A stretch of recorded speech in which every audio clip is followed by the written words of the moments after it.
Olá a todos e a todas, sejam bem-vindos a mais um vídeo de filosofia. Para hoje eu decidi falar acerca da relação que existe entre a ignorância, no sentido geral, a ignorância infelicitária. No fundo, a ignorância e a infelicidade. Portanto, estamos a falar da ignorância infelicitária, aquela ignorância que causa a infelicidade. Uma das 4 novas verdades da filosofia budista é a causa do sofrimento ou a causa da infelicidade é a ignorância. Portanto, eu vou abordar um bocado esta síntese, digamos assim, esta síntese filosófica que mais me interessa de uma maneira ou de outra. A ignorância no sentido mais lato possível. Portanto, dou sempre a sugestão no começo dos vídeos para se inscreverem no canal, para verem o resto dos vídeos, para acompanhar o meu trabalho. Este é um tema que eu trato nesta minha obra Filosofia da Ignorância, um ensaio sobre a ignorância, a consciência e a felicidade, publicado no Brasil, com a editora Michelis. Tenho também esta obra, que eu vou ler só um bocadito de um capítulo desta minha obra Reflexões Filosóficas sobre a Felicidade, todos os volumes. Vou ler só um bocadito e depois fazer uma pequena reflexão em cima disso. Então, o capítulo é Ignorância e Felicidade. Neste caso, e infelicidade, digamos assim também. Haverá alguma relação entre a ignorância e a infelicidade? Creio que sim. Mas é uma questão muito relativa, depende muito do contexto. Depende da ignorância que estejamos a falar. Claro que aqui a questão é complexa. Há uma data de problemas, até de filosofia social e política, problemas de economia, problemas de má distribuição de riqueza, problemas de exploração entre as pessoas, mas vamos focar agora na questão da ignorância, porque há coisas que nós não podemos mudar enquanto seres individuais, digamos assim. Há escolhas que nós podemos fazer que terão impacto na nossa vida, mas que não terão impacto global. Portanto, nós temos de focar naquilo que nós temos à nossa mão, que é o nosso poder individual, nosso livre-arbítrio e a nossa liberdade. Porque não podemos mudar as outras pessoas propriamente.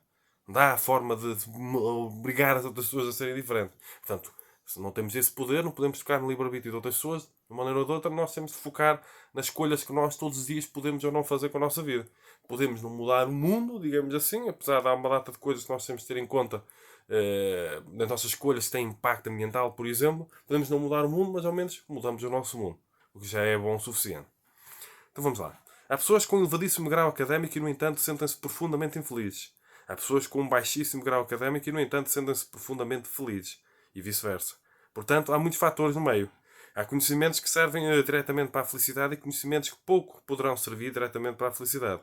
Uma pessoa pode ter um elevadíssimo grau académico, mas, ao não ter nenhuma autoestima, não conseguir ser minimamente feliz. Uma pessoa pode ter um baixíssimo grau académico, mas, ao ter autoestima, nesses perímetros, poder ser profundamente feliz. São muitas as variáveis. Isto não significa que o grau académico pouco importa para a felicidade. Significa apenas que por si só poderá não chegar. Bastante que com ele não se resolva a ignorância que causa a infelicidade. Uma das 4 novas verdades da filosofia budista é a causa do sofrimento é a ignorância. Esta é uma das sínteses filosóficas que mais me interessa quando quero refletir acerca da felicidade. Acerca do problema filosófico da infelicidade.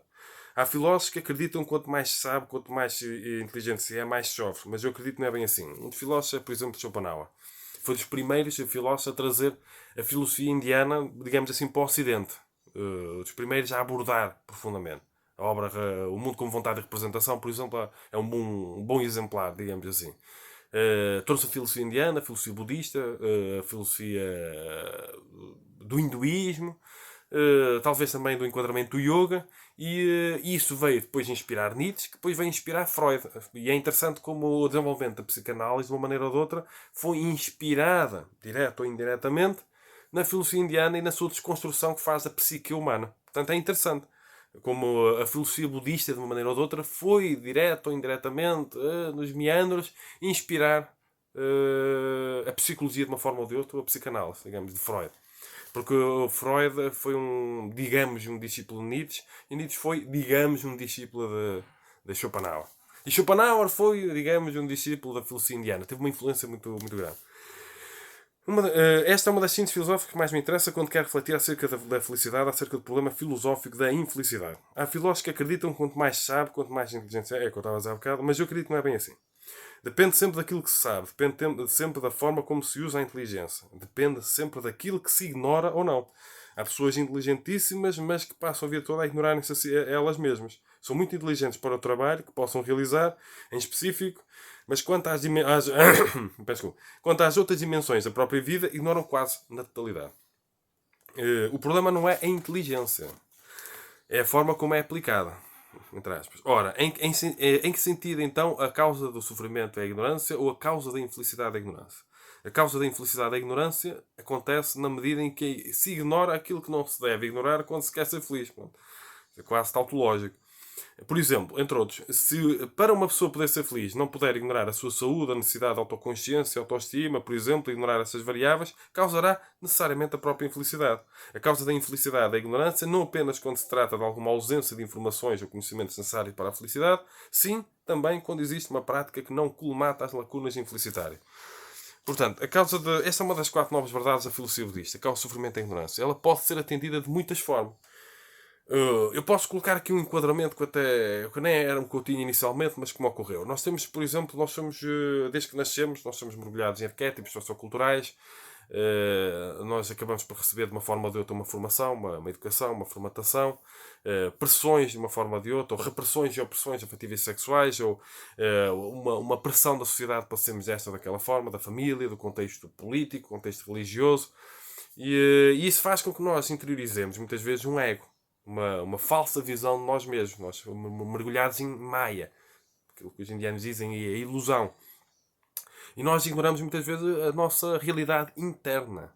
E uma das coisas que nos impulsiona, que é quase que faz parte do nosso ego, nosso sistema de sobrevivência, que nos impulsiona para fora, mesmo de forma inconsciente, sem que nos apercebamos disso, que nos faz ignorar a nós mesmos, que faz com que uma pessoa não coloque como prioridade a autoconsciência, o autodesenvolvimento e assim.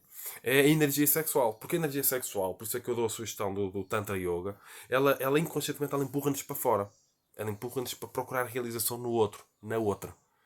Digo no outro, em geral é o outro e a outra, mas às vezes lembro que as pessoas podem achar que eu estou a falar de procurar o género masculino, mas não. Digo o outro no sentido do outra ou a outra. Entre outras variáveis. Portanto, isso faz com que uma pessoa se ignore muitas vezes a si mesma. A pessoa muitas vezes está a tentar, na dança do acasalamento humano, digamos assim, a pessoa está muito preocupada com uma projeção. A pessoa tem que dar nas vistas, tem que chamar a atenção, tem que procurar poder, principalmente o homem, tem que procurar beleza, tem que se centrar em criar uma imagem que vá conquistar, uma persona que vá dar nas vistas, que vá chamar a atenção, que vá, no fundo, movimentado pela energia sexual, pela energia Kundalini, numa linguagem mais indiana. Portanto, que é a energia sexual, uma linguagem de Tantra Yoga, por exemplo. E isso faz com que uma pessoa muitas vezes se torne assim mesmo. Além da pressão sociocultural, os arquétipos socioculturais, toda a educação, a formatação, tudo que nos diz, que nos obriga a ser quem somos, que nos obriga a ser de uma determinada maneira menos aquilo que somos verdadeiramente, há a questão da energia sexual que nos empurra para fora. Então as pessoas às vezes estão muito. Vou dar o exemplo, por exemplo, da mulher. O homem tem de ter sucesso, tem de montar uma empresa, tem de ter muito dinheiro, porque tem de ter um carro, tem de ter coisas para chamar a atenção do sexo oposto, vamos falar assim, ou do sexo desejado, digamos assim. Porque há o machismo, o homem está mais centrado na busca de poder. A mulher mais centrada na busca de beleza, tem de cuidar da imagem, tem de pôr a maquilhagem, tem de ser muito perfeccionista. E depois as mulheres competem muito umas com as outras, os homens competem muito uns com os outros, a ver quem é que dá mais nas vistas, quem é que tem mais poder, quem é que chama mais a atenção. A pessoa é mergulhada numa competição constante. Depois as mulheres cada vez mais estão insatisfeitas, querem fazer operações, não se apercebem que inconscientemente as pessoas confundem a autoestima com atrativo sexual. Então tem de estar na competição um perfeccionismo muito grande com o corpo, com a aparência, o nariz tem de ser mudado, a anca, não estou satisfeita com o meu cu, não estou satisfeita com as minhas mamas, não estou satisfeita com não sei o quê, não estou satisfeita com o carro que tenho, não estou satisfeita com o relógio. As pessoas nunca estão satisfeitas porque estão sempre a viver uma projeção. As pessoas não cuidam do interior.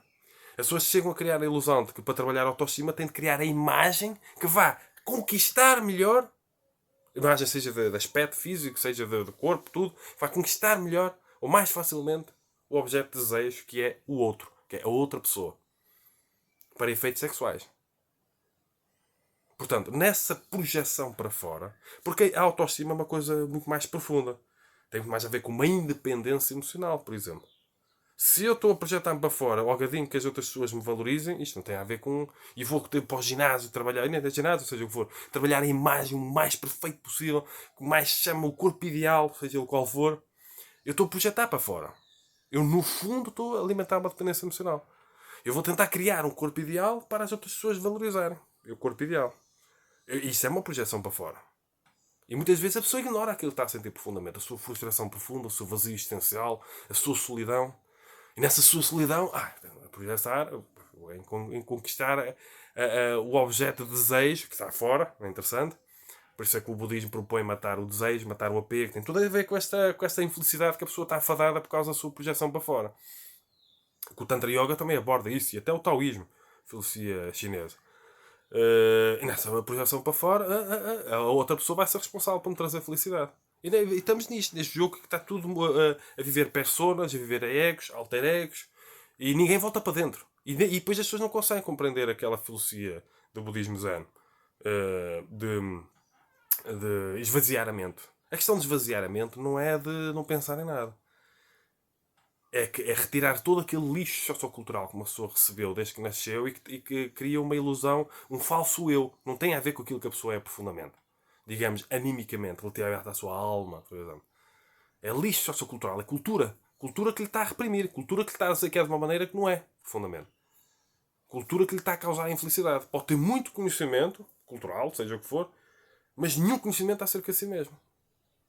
Então, pode resolver o problema da ignorância, mas não da ignorância infelicitária. Que é aquela ignorância que nos causa infelicidade. Que é o facto de uma pessoa se ignorar a si mesma.